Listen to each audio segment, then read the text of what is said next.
It's not just pro-Palestinian activists that are shutting down pride parades today. As it turns out, pride events are actually getting canceled all across the country, most especially in solid red states. We're going to take a look at what's going on and why it's all just the beginning.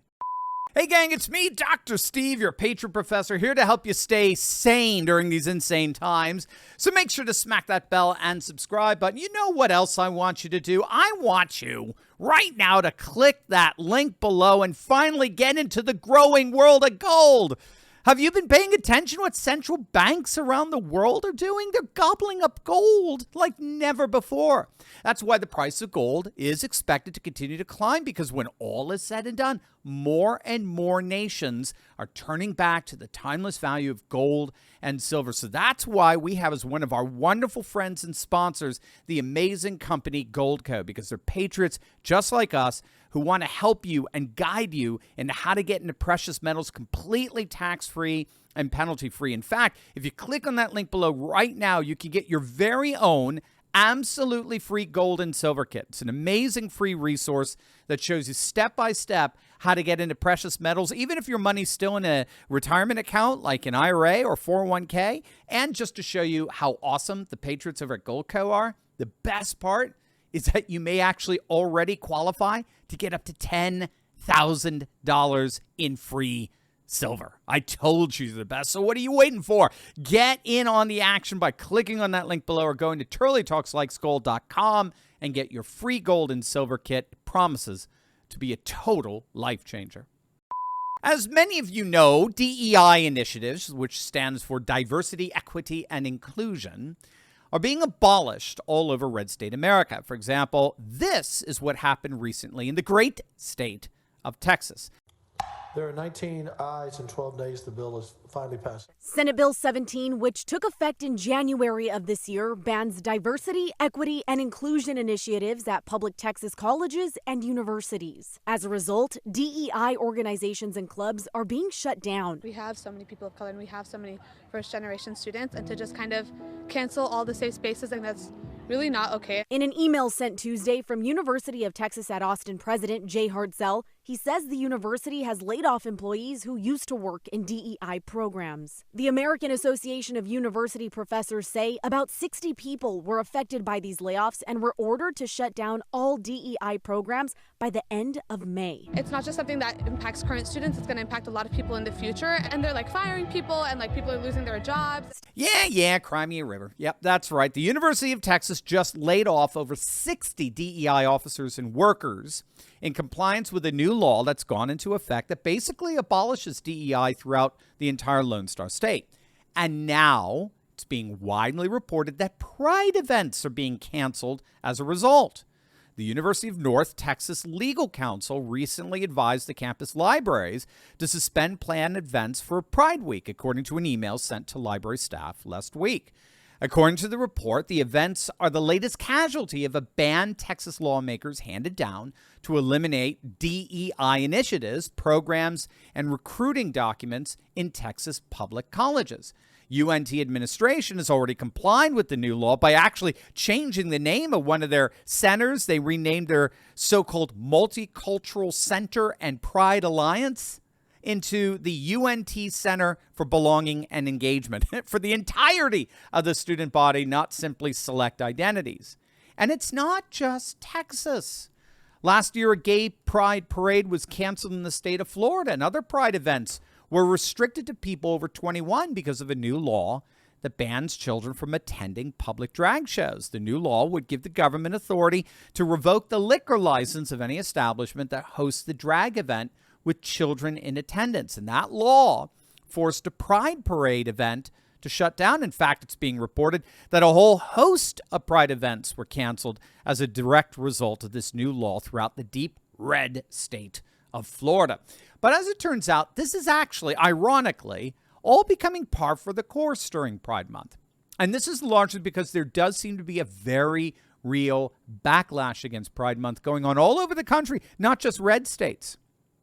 USA Today published a piece just about a week ago entitled, "Expect Fewer Rainbow Logos for LGBTQ Pride Month After Target and Bud Light Backlash." And as you can tell from the title, it's because these companies are worried about getting Bud Lighted. So we're living in an age of what's called consumer politics, right? Where more and more people are, in effect, voting with their wallets. And as more consumers see corporate America diverging from their traditionalist values, they're increasingly intentionally not buying from some stores and intentionally buying from others. So so that's where you get your boycott dynamics operative in consumer politics. So the same time you saw Bud Light sales implode, you saw Modelo sales surge over to the #1 spot. So in an age of consumer politics, corporations are going to have to be very careful how they navigate the plurality of values that are increasingly controlling where consumers spend their dollars. And what we're seeing is a very clear drop in support for Pride Month and LGBT issues. Polls seem to be reversing their direction that we've been seeing over the last few decades, according to a study conducted by research firm Ipsos in over 30 mostly Western countries. Support for LGBT issues, particularly trans activism, declined across the board. Now, while most people in the surveyed countries still support same-sex marriage, that support has noticeably not increased. It's either remained stable or it's decreased over the past 2 years. Similar patterns were observed regarding support for gay couples raising children. A number of countries like Poland, Turkey, Romania, South Korea exemplified a significant majority who were steadfastly opposed to the practice. And in countries such as the United States, the Netherlands, and Sweden, support for gay couples raising children has actually been declining over the past 2 years. When it comes to transgenderism, the majority of respondents opposed trans rights, and even among those more accommodating, so for example, in Great Britain and the United States, even a clear majority wanted trans people to be limited to using toilets, changing rooms, and saunas that corresponded to their biological gender, their gender assigned at birth. We saw a similar study published this year by the Public Religion Research Institute. They found that the percentage of the population that believes that there are only two genders has actually increased. It's gone up over the last 2 years, and that's across the board. For example, the percentage of Gen Zers who believe there are only two genders has increased from 43% in 2021 to now 57% today. So there's a clear loss of support for LGBT issues. And I have to say, I'm inclined to think that that's because there's the increasing perception among the masses that the LGBT movement represents the thwarting of liberty rather than its promotion. So there's been some very interesting studies on this. I'm thinking of one by Philip Klein, who analyzes the distinction between gay rights on the one hand and wokeness, or what's technically known as cultural socialism, on the other, and particularly trans issues. They're not the same. Klein argues that one of the reasons why gay rights were so successful in America is they promoted the notion of liberty. For right or for wrong, right, regardless of one's perspective on the issue, there was a successful libertarian dynamic to the movement, and it was successful. However, when it comes to wokeness, or again, what's technically cultural socialism and the transgenderism involved in that, there's an increasing sense that the demands being made are actually about decreasing liberty, such as denouncing dissent, silencing critics, destroying women's sports, demanding compliance, stigmatizing half the country's bigots and racists and all kinds of phobes. And so the key difference here, I believe, is liberty. To the extent that liberty is advanced, you're going to see mass support. To the extent that liberty is perceived as being thwarted, you're going to see mass revolt. And I do think that's what the gay rights movement got right and what the trans movement is getting wrong. Another way of putting it is the longer the LGBT alphabet gets, the more opposition it generates.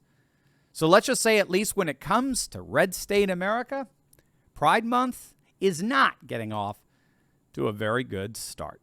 Here's your opportunity to tell big tech tyrants where they can stick it. Click on that link below and download our brand new cancel-proof Turley Talks app, and you can sign our special declaration of restoration. That's our petition to big tech that declares a new day is dawned. They are no longer in control, and we are taking our nation back. We've already got over 1,000 signatures of courageous patriots, and yours is next. Click on that link below or go to fight.turleytalks.com right now.